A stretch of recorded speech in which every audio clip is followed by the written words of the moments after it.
Sharpen all the edges that I hide, I'm a liar. See my body licking up the flames from the fire. They can never kill me, so they seal me even tighter. Who remains without 40 in the strength? I'm a fighter, 50 in the faith.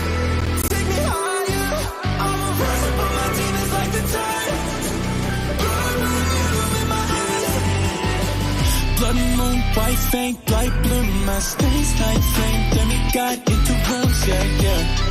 Sun breath hit my wrist, blade fall like the mistake. Cares like a peak, yeah, yeah. Malachite, turn a tarnish to a grace side, yeah. Kiss a death, but I miss the way it tastes like, yeah. Through the frenzy and the flame, I keep the honor beside me. This faith will abide me, we're burning into. Sharpen all the edges that I hide, I'm a liar. See my body licking up the flames from the fire. They can never kill me, so they seal me even tighter. Who remains without 40 in the strength? I'm a fighter, 50 in the faith. Take me higher, I'm a riser, but my demons like the tide. Blood moon, yellow in my eyes. War horse in the crypt, a nightmare, great sword on my hip, in my head. I'm a riser, but my demons like the tide. Blood moon, yellow in my eyes. Don't wish for walls to talk. They scream until I left the room. Blood writing on the walls tells me I'm born inside a tomb. I don't cower, I just power back. Water breathing got me feeling like I swallowed glass. Form 11, lose the weapon, you don't see it. If you spy it, never try it, they can deflect. We put us on, but I'm grim when I don't see the curse on the corpse. I'm a scourge, I'm the worst. Before the falling, I could bear this burden. 100 years ago, I found my purpose. Sharpen all the edges that I hide, I'm a liar. See my body licking up the flames from the fire. They can never kill me, so they seal me even tighter. Who remains without 40 in the strength? I'm a fighter, 50 in the faith. Take me higher, I'm a riser, but my demons like the tide. Blood moon, yellow in my eyes. War horse in the crypt, a nightmare, great sword on my hip, in my head. I'm a riser, but my demons like the tide. Blood moon, yellow in my eyes.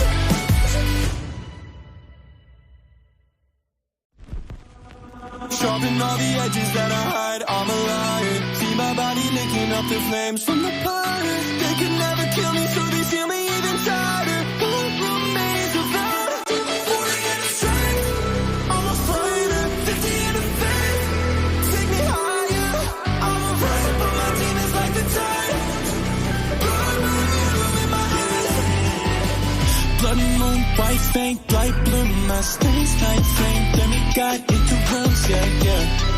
Sun breath hit my wrist, blade fall like the mistake. Cares like a peak, yeah, yeah. Malachite, turn a tarnish to a grace side, yeah. Kiss a death, but I miss the way it tastes like, yeah. Through the frenzy and the flame, I keep the honor beside me. This faith will abide me, we're burning into. Sharpen all the edges that I hide, I'm a liar. See my body licking up the flames from the fire. They can never kill me, so they seal me even tighter. Who remains without 40 in the strength?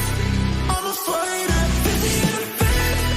Take me higher, I'm a riser, but my demons like the tide.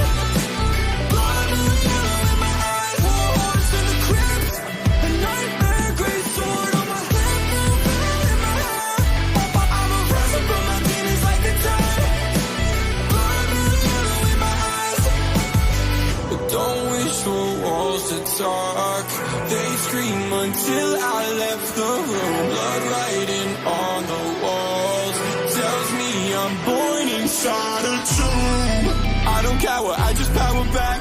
Water breathing got me feeling like I swallowed glass. Form 11, lose the weapon, you don't see it. If you spy it, never try it, they can deflect. We put us on, but I'm grim when I don't see the curse on the corpse. I'm a scourge, I'm the worst. Before the falling, I could bear this burden. 100 years ago, I found my purpose. Sharpen all the edges that I hide, I'm a liar. See my body licking up the flames from the fire. They can never kill me, so they seal me even tighter. Who remains without 40 in the strength? I'm a fighter, 50 in the faith. Take me higher, I'm a riser, but my demons like the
And we are live.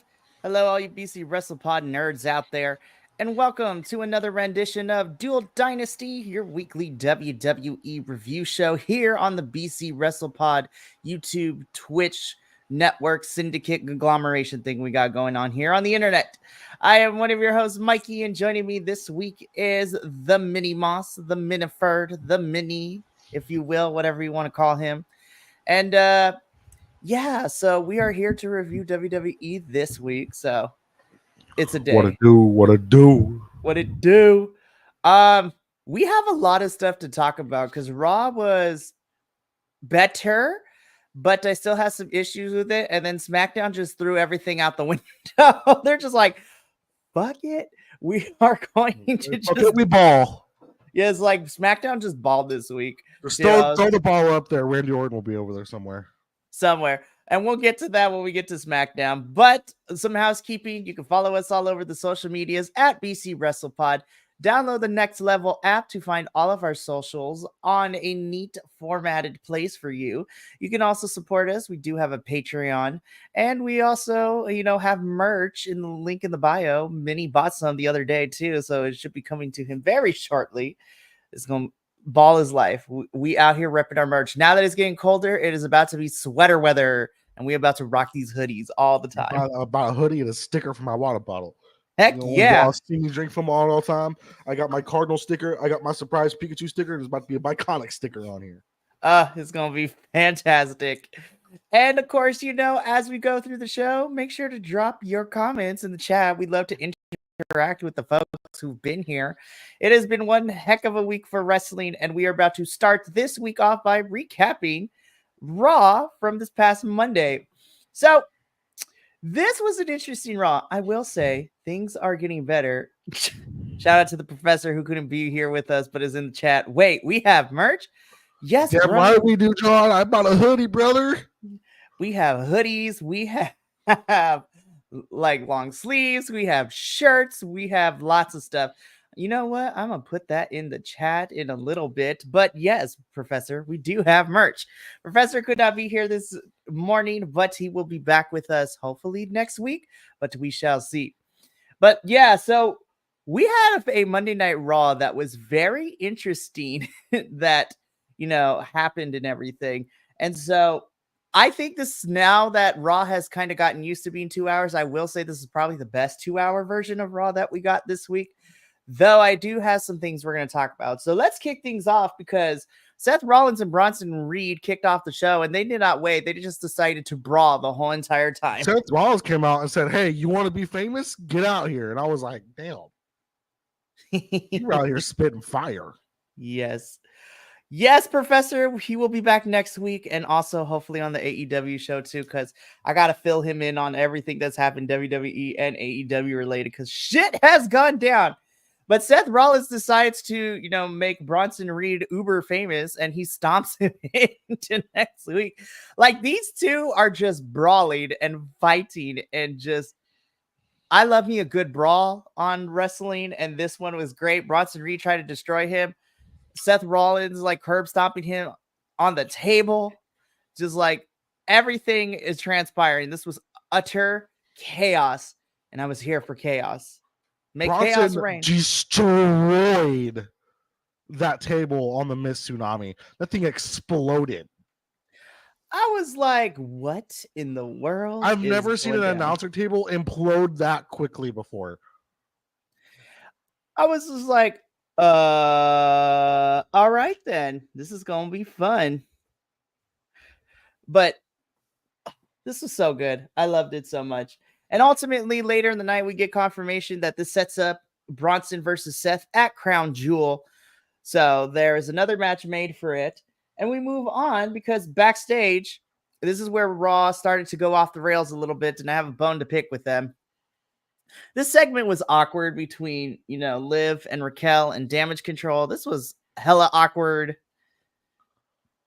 I was just like, it sets up a match for them later. Okay, fine. I was just like, I don't like this. I don't like this for anybody involved. So we move on because we Well, first and foremost, we got some news to talk about because earlier in the week, or like the day of, Samantha Irving's no longer a part of WWE. So she did post a little bit about that. She doesn't exactly enjoy just being a ring announcer, but WWE had no other plans for her other than that because she was so damn good at it. She was like, I want to do other things too, so that's why I left. Which is totally fair. And this is stuff we've been finding out as the week has gone on. But for those of you who also get really confused why I also keep turning my head to the side, it looked like I'm watching something else. I'm a diehard football fan, and there's a football game on to the side. So if you get confused if I randomly flip out in the middle of this, that's why. You'll know why. So people don't get confused on why I'm like randomly like doing random head movements or anything like that. I'm not going. I am going crazy, but it's for a reason. It is very true. And speaking of going crazy, I was going crazy with what happened here because next up we have a tag team championship contenders match. This is the New Day versus the Authors of Pain. This doesn't last long as R-Truth comes in for the distraction, which allows the New Day to pick up the victory over AOP. And, you know, the Final Testament begin to beat down onto, you know, R-Truth, and then the lights go out, and then the Wyatt Six have appeared. So it seems we are getting the Final Testament and the Wyatt Six feuding. Sweet. I'm going to be honest. This is the last chance that Triple H has to get the Final Testament over and let Karrion Kross do his thing because, like, Karrion Kross has not gotten the reaction that he's supposed to. And I feel like this is the last chance. If they don't get it right, AOP should turn on Karrion Kross and do something, because I've seen AOP wrestle approximately 4 times since they've been back, and I think they've lost all of them. That is very fair. And AOP are dope. It gives us more tag teams too in the tag division. We need more of those. We definitely need more of those for sure. And I'm just like, come on, you guys, get it together. But what was also interesting too is that Kofi wanted to go say of R-Truth, and Xavier's like, nah, bro, we gotta go. So that was an interesting development. From here, you know, we get a video package, we get backstage interviews, video package with Raquel. But the next match we got going on is a tag team match, Damage Control, which is Kyrie and Io. So our Sky Pirates taking on Liv Morgan and Raquel Rodriguez. Once again, this is the second tag team match that involved the women. That back-to-back weeks, this ends in a no contest. And I'm just like, okay, sure. I mean, it's nice to see them get on TV, but like, can we have like a normal match, please? I know. And so this one has our NXT girls of Jakari Jackson and Lash Legend jump the barricade and cost everything. And I'm just like, what is happening? So ultimately, this is setting up what happened the next night on NXT, which was also interrupted by Piper Niven and Chelsea Green. So that match also ended in a no contest. Women's tag team wrestling this week has kind of taken a hit with lots of no contest finishes, and it makes me very, very upset. Is there a small part of me that wishes Lillian Garcia would try to do the Chelsea Green intro? Yeah, I definitely miss it for sure. I'm like, there's just something so special about that Chelsea Green. It just makes it so much fun. So we go to commercial, come back, get a promo from the War Raiders, not the Viking Raiders or the Viking Experience, but the War Raiders. They got rid of their armor and they're heading to the future without fear. So we get a promo with the Judgment Day where Raquel needs to go find Rhea. Finn tells Liv that he and JD can handle any tag team, but worried that Damian Priest has a claim for the World Championship. Dominic tells them if he beats Gunther for the title.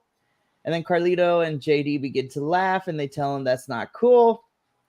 There are people that are flaming Carlito in WWE right now because of last week.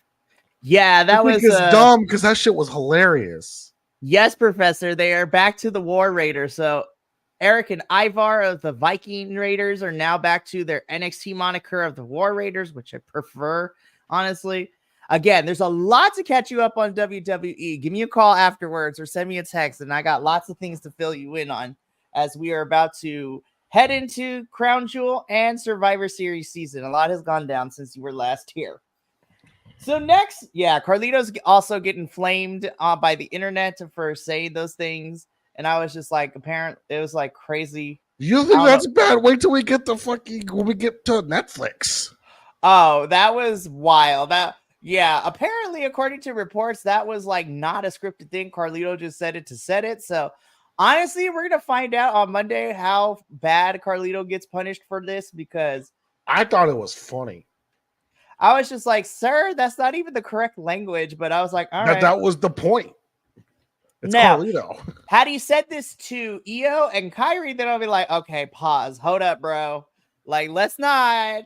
But because it was Raquel, I was like, okay, fine, I guess. It is what it is. Which then leads us into our next qualifier contenders match. This is LWO, so Rey Mysterio and Dragon Lee taking on American Made, being represented by both Brutus and Julius Creed. So the Creeds are in this match. So American Made's another one. They just keep losing, and I don't understand why. Like, what is going on? Like, did Rey and Dragon Lee really need to win this?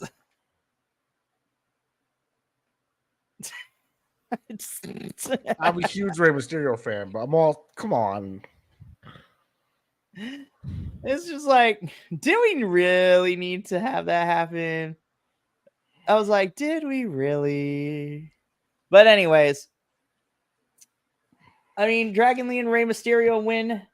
I think this so we are now almost down to the final four, which means that we have those teams are about to collide in a triple threat, probably, or 2-on-2. But regardless, Rey Mysterio and Dragon Lee win. Love them, but yeah, I want more for American Made. So from here,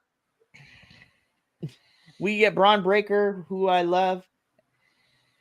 This is setting up what we're getting in our main event. Damien, we see Kathy Kelly next and talking to Gunther.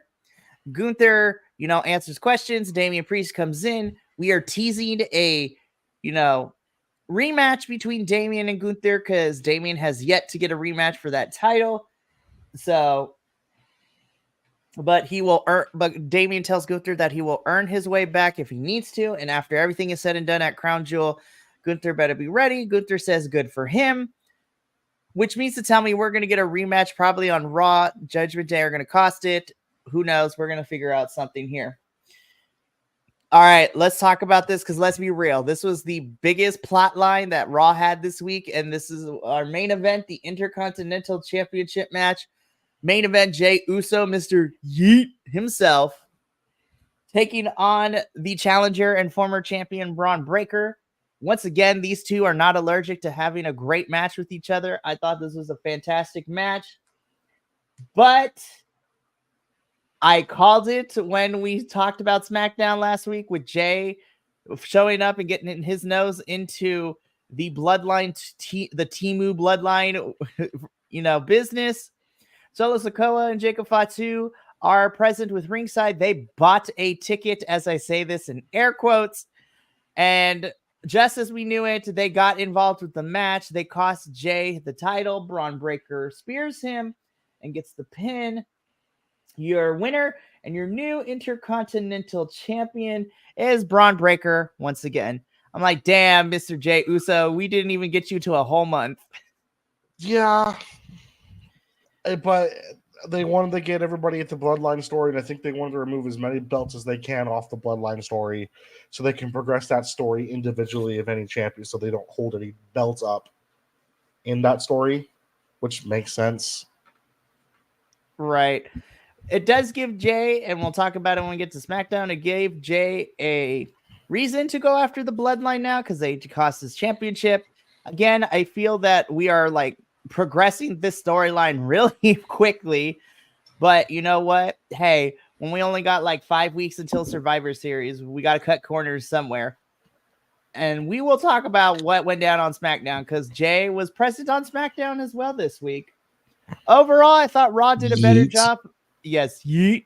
Raw did a better job of doing their 2-hour show. I think this was the best of it.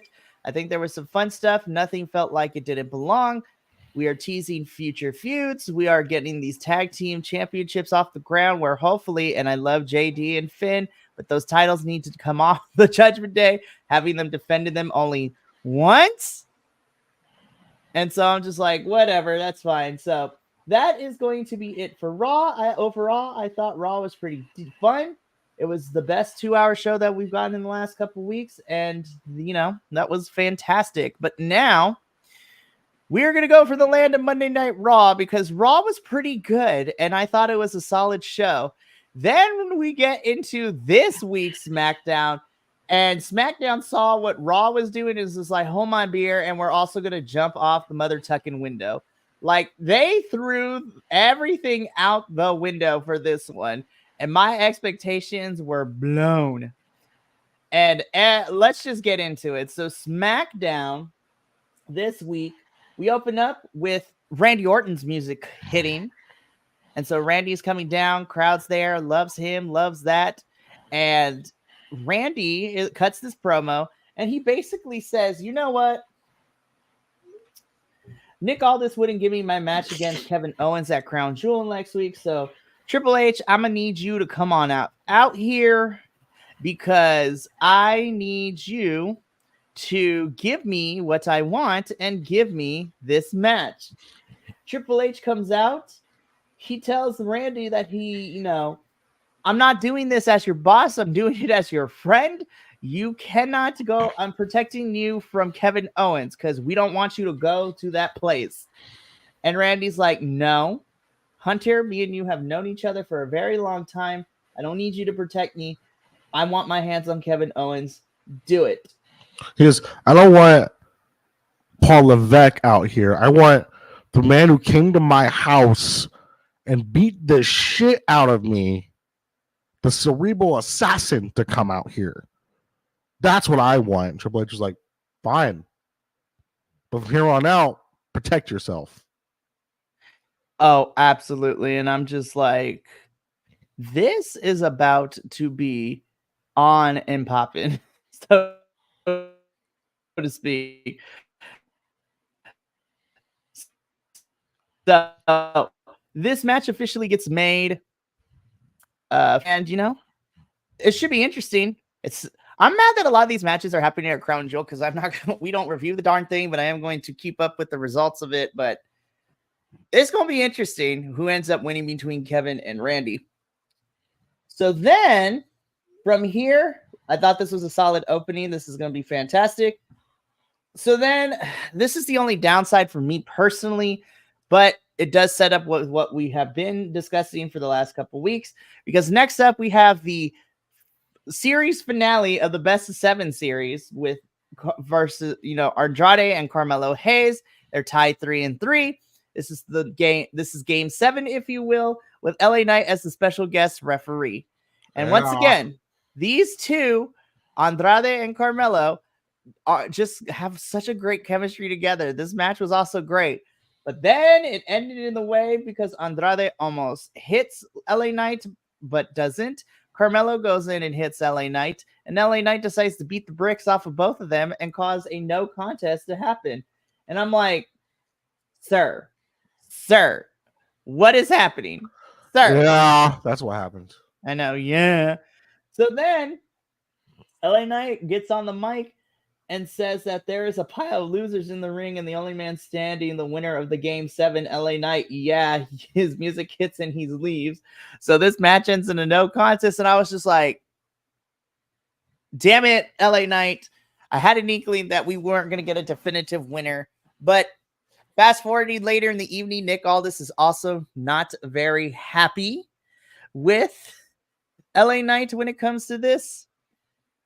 And so Nick Aldis says that in order for this to be rectified, LA Knight will be defending his United States Championship against both Andrade and Carmelo at Crown Jewel. So we are getting a triple threat. And I was like, okay. I mean, sure, fine. Yeah, it's going to be great. I was so disappointed with this. I was like, man, if you were just going to throw this best of 7 series out the window, why did we waste our time the last 2 months or so? No, it was a holding penalty. I thought it was fine. I thought it was actually a smart way to get a triple threat match. I mean, I guess. I just It's feel very like in character for LA Knight. He doesn't like either of them. that's very true. Yeah, I mean, we do get the triple threat. I still think it might be great. I was just not the biggest fan of how we got there. But we cut backstage. Tiffany is back, and Nia Jax is just like, listen, I need someone to get rid of Naomi, and you're not it. So she calls in Candice LeRae to go deal with Naomi. And I was just like, the plot thickens. The relationship is tearing further apart. And yeah, so we would eventually get to what comes down later, which we're going to talk about next, which is Naomi versus Candice LeRae. Naomi has been on a hot streak over the last couple weeks. She pinned Tiffany. She has pinned Nia. And she was not the one to get pinned when Indy and Candice beat them last week. So, because Bailey got pinned last week, which is kind of crazy. It's But just a little crazy. I'm gonna be honest. As much as I love Candice and I love Naomi, I thought this was decent. At times, there were spots that weren't necessarily very good, but I still thought this was a pretty decent match. And I am glad to see Candice being pushed. I really am. Hopefully, this is not just like 3 weeks and then we never see her again. But yeah, Naomi picks up the victory here. She continues to win. I'm finally glad that they are now doing something with Naomi. Yeah, it took a little bit. She came back at Rumble, then kind of just been there. I mean, she teamed up with Bianca and Jade. That was fun during WrestleMania season. She was in that triple threat with her and Bailey and Tiffany at Backlash. She's been like the Marty Jannetty of those teams. She's just like there. She exists. Right. So I'm glad she's finally getting something to look forward to, and she's doing something. Her name is out there. Oh, absolutely. And you know what? This is not helping because Nia needs somebody to take care of Naomi, and it is. So then we get this in-ring, promo off between Cody Rhodes and Gunther. Again, we are building to Crown Jewel. We start off with Gunther asking Cody what he wants to talk about. Gunther says he wants to talk about Cody first, that it was unnecessary to mention his daughter last week. The Crown Jewel title has nothing to do with his daughter, has everything to do with champion against champion. He tells Cody that WrestleMania, Cody finished his story and for the legacy of Dustin Rhodes. And then Gunther begins to make some sports analogies. He says that Cody wants to be the quarterback. He wants that John Cena schedule to live up to someone else's standards. He says he thinks he's doing all this to make things a little more dramatic than they really are. Gunther then says that he himself is the greatest professional wrestler in the company, and the reason for all this is to live up to himself. He tells Cody to imagine everyone not in the building, just them, and Cody gives him that honestly back. He wants to know Cody's real reason for why he wants to do all of this. So basically, Gunther's poking through the Cody facade, which I was like, all right, Gunther, I see what you're doing. Cody then fires back saying that for a man that is well dressed in this suit and an OP on his wrist, this was the dumbest question that Gunther could ask. He tells Gunther that none of this exists without all the fans. And then Gunther had the nerve to take away their wow during his entrance. Cody counts 3, gets the crowd involved. Cody asks Gunther where he was yesterday because he was in Las Vegas doing the media rounds, talking about Mania. All of that prestige, but Gunther's missing the giant responsibility that comes with being a champion. So Cody being like the company guy is basically how he's firing back here. Gunther then tells him to look at his title, that Gunther is the workhorse champion of the company. He knows everything about responsibility. He says he gets the same requests as Cody does. The difference is he just tells them no because he has the guts to say no to the boss, say no to any media requests, to any charity, and he especially has the guts to say no to everyone in the arena. He tells Cody the reason why that Cody can't say no is because Cody if Cody stops being the servant, his little story is over. And this is where I was like, am I siding with Gunther here in this whole thing? Like, I love Cody, don't get me wrong. But that's the one thing people seem to forget. Gunther's actually really good at promos. It's like an underrated facet of his game. But then Gunther takes it a step further, because after he says the little line about his little story being over, he calls Cody a gutless champion, and a gutless champion will always be secondary to him. And then this is where I need WWE to listen to me, because then we get Crash Out Cody. So we get this version of Cody. I need Crash Out Cody to be the new Cody Rhodes going forward, because Crash Out Cody is very entertaining. Cody basically yeah. Yes, I use the term. Like, Cody literally crashed down on Gunther, because after he calls Gunther the ring general and that he has no one to lead, he says everything he does is about guts, and then he crashes out, punches Gunther. Ludwig comes to behind to try to even the odds. They beat up on Cody. Randy rushes to the ring to even it out, and that is how this segment ends. I kid you not, Minnie. I was just like, I think I'm kind of here for Gunther on this one. I love Cody, I really do. But Gunther, I was just like, damn. But you can't beat the power pack taste of Crash Out Cody Rhodes. Yo, Crash Out Cody Rhodes needs to be him. He's a menace. Yes, do Crash Out Cody as this new character. Do Crash Out Cody, which leads to Homelander. Like, come on now. I thought this was a really good segment. I still don't care about Crown Jewel, but I was just like, I'm interested to see who is walking out the winner. If this pay-per-view was anywhere else other than Saudi Arabia, this would be dope. I would watch it. Exactly. The card itself is not bad, and that's a testament to the talent. I just hate that it's in Saudi. But that's the only reason why I'm not a big fan of Crown Jewel. I was just like, the card itself is actually pretty solid, and they've done a pretty decent job of trying to build stories for it. I just hate the venue of where we're at in Saudi Arabia, but I digress at this point. We get a recap of what happened last week on SmackDown with Jay and the Bloodline. We also get, a recap of what happened earlier in the week with the Raw and the Bloodline costing Jay Uso. We cut backstage with Nicholas the Prickles Aldis, as Chelsea Green says it, but he is not alone, because he has Adam Pearce and NXT GM Ava. They, are there with Piper and Chelsea, the Sky Pirates, and, the Metaphor Girls, as well as Bianca and Jade. And the three general managers announced that at Crown Jewel, there will be a fatal four-way for these tag team championships. And I was mad as hell. I was just like, damn it. This is actually going to probably a really good match, because all four teams are really good. I just hate that it's in Saudi Arabia.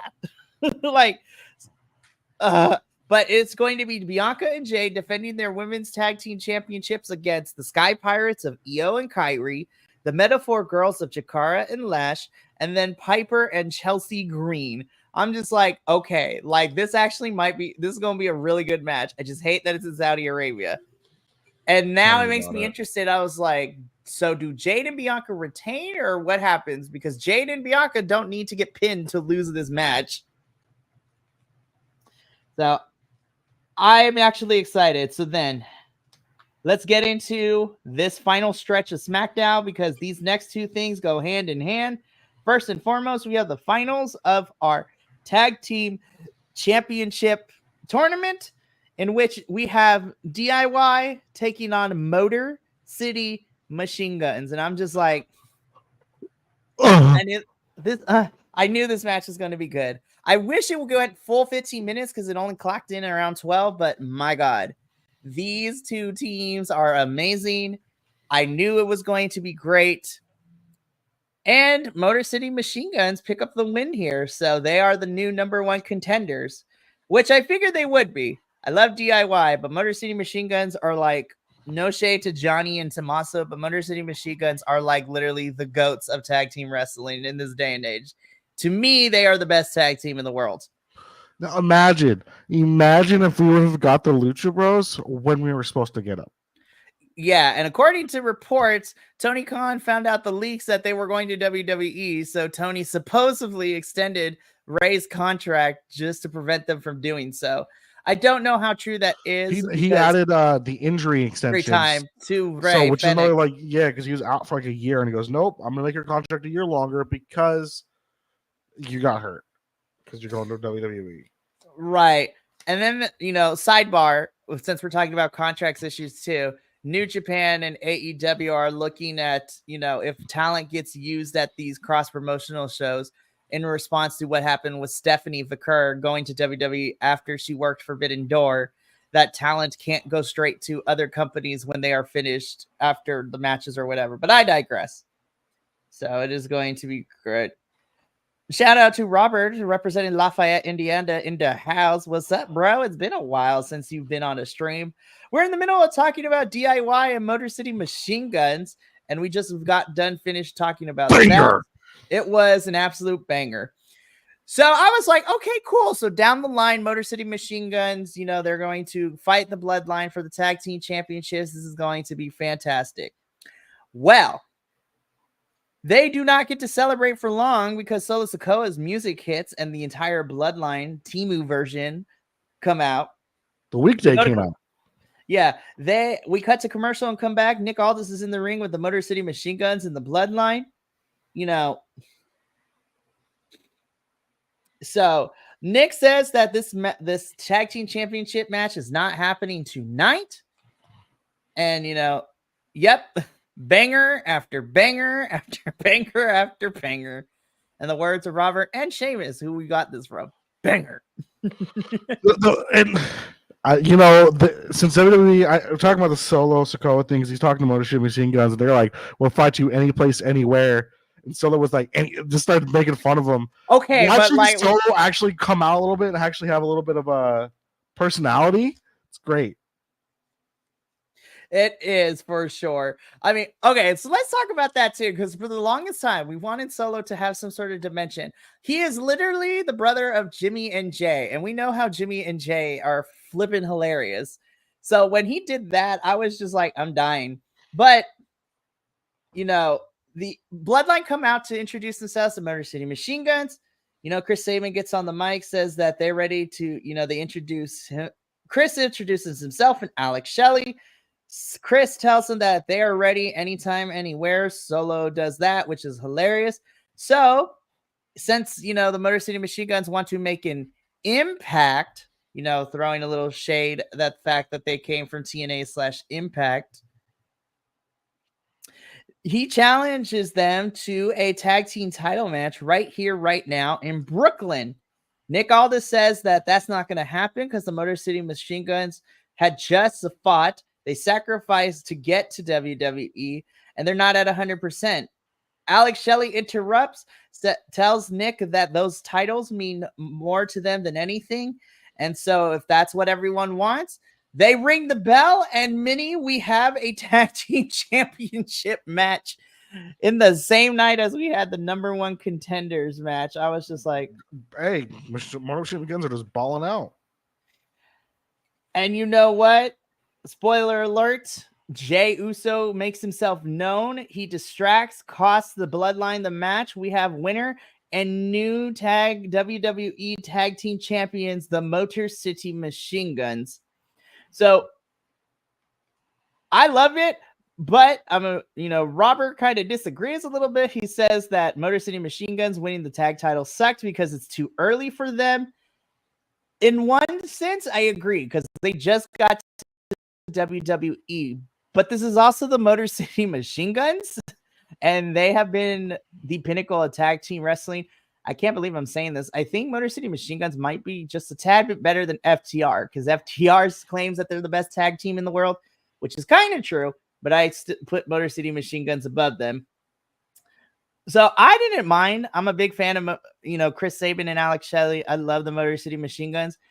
And now that we got to the titles off the Bloodline, because they're going to focus on what's coming up at Survivor Series, this will allow the tag team titles to, go back into circulation on SmackDown, because we have DIY, we have Pretty Deadly, We have A-Town Down Under, Los Garza. We have the Street Profits. It removes the titles from the Bloodline storyline. Yes. So as of right now, there are no titles attached to the Bloodline story.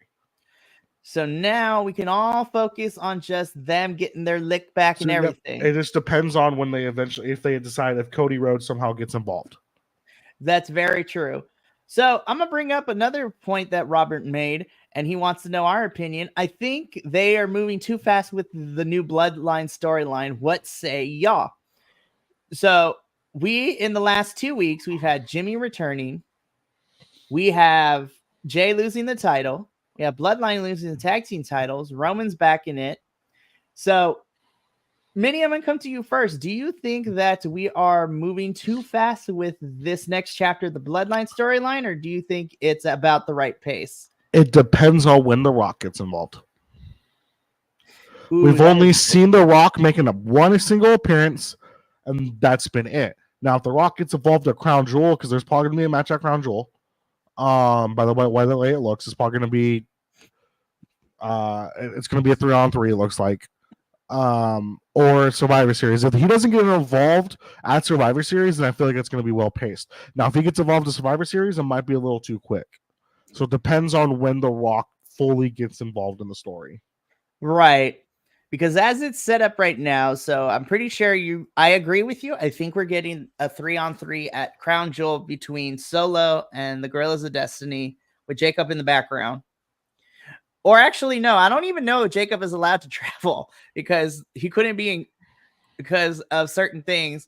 Just like with Jimmy a couple years ago, I don't think Jacob Fatu is able to travel outside of the country. So it's probably going to be Solo and the Guerrillas of Destiny versus Roman and the Usos. And then you're absolutely right. I think when Rock gets involved depends on whether this is going to be well-paced or not. I don't see Rock until probably at the end of Survivor Series, but who knows? Because unless Cody gets involved, I still think they're going to try to get Sammy to get back on board with the Bloodline. And he can't travel internationally. It took an international law firm to get him to go to Canada because he was arrested for armed robbery at 18 years old. Oh, that's for Jacob. Yeah, that's right. And Jacob has said that, Jacob has straightened up now that he's a dad and everything. He's been a dad for years now. So yeah, that's unfortunate.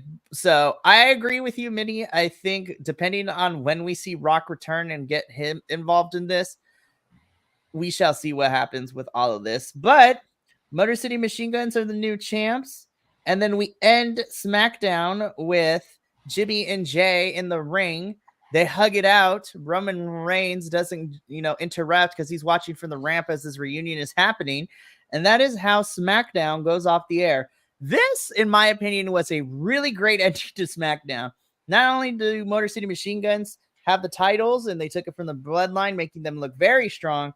And we have Roman and the Usos appearing to keep perpetuating the Bloodline storyline further. I thought this was a really great ending to SmackDown. And this is probably one of my favorite SmackDowns so far this year. I'm not going to lie.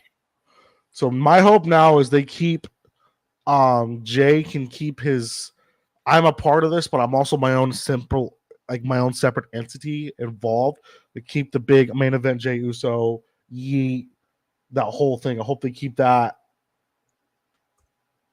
still there. Oh, yeah, absolutely. So yeah, Jacob got arrested for armed robbery at the age of 18 before he was a professional wrestler. And anybody who knows the law knows that those things kind of stick with you. And there are certain things that will not allow you to travel outside of the United States for certain felonies if you get convicted with them. So, but Jacob has straightened out. Now he's wrestling and is fantastic. But that is going to be it for Dual Dynasty. We've reached the end. We've covered Raw and SmackDown. I think this is a pretty fun week for Raw and SmackDown. But now we are heading into the go-home shows because this week's Monday Night Raw and this week's SmackDown is going to be the go-homes because Crown Jewel is this upcoming Saturday. So, bless you. It's in tight. Wow. We did this in record time. We got done in under an hour. which is fantastic because I think that everything flowed really well. And so it's not as nitpicking or talking about crazy stuff because, again, it's the same thing. We've only have 4 hours instead of 5 hours of wrestling from WWE from the main rosters to cover, and everything. Well, I think we'll have more. We're going back to 5. It's 5 or 6 hours coming up here next year. According to what the reports are, they're looking to have Raw go back to 3 hours and potentially SmackDown being 3 hours too. So we're going from 4 back, going to 6. I'm like, I mean, that's still okay considering how much the AEW guys have to review because they're reviewing what, 3 shows? Yeah, and so that's 5 hours of AEW because it's 2 hours of Dynamite, 2 hours of Collision, and 1 hour of Rampage. Oh, we'll still be reviewing more into our 2 shows. Yeah, so get wrecked, guys. WWE better. Well, and then if you add the 2 hours of NXT, that's 8 hours of WWE programming a week. Yeah, I don't do. Oh no, I'm gonna say like I don't do NXT when I'm actually doing. That's right, guys. You just gonna see me on a Monday this week. That's weird, right? So let's talk about that. So I give WWE programming this past week an 8. I thought it was fun. Minnie, what about you? I was an 8. Yeah, I thought this was probably my favorite SmackDown of the year so far. But as Minnie was alluding to, because today on Sunday, October 27th, in a matter of like 3.5 hours or so, NXT will be holding their Halloween Havoc pay-per-view, PLE, whatever you want to call it. And it's going to start at 4 p.m. Pacific Standard. So I'm excited. I think it's going to be fun. There are currently 5 matches scheduled for it. And normally the NXT crew would be doing the review tomorrow evening, which would be myself and, you know, my new like Louise and Will. But Will is unavailable because he's getting ready for his play to premiere.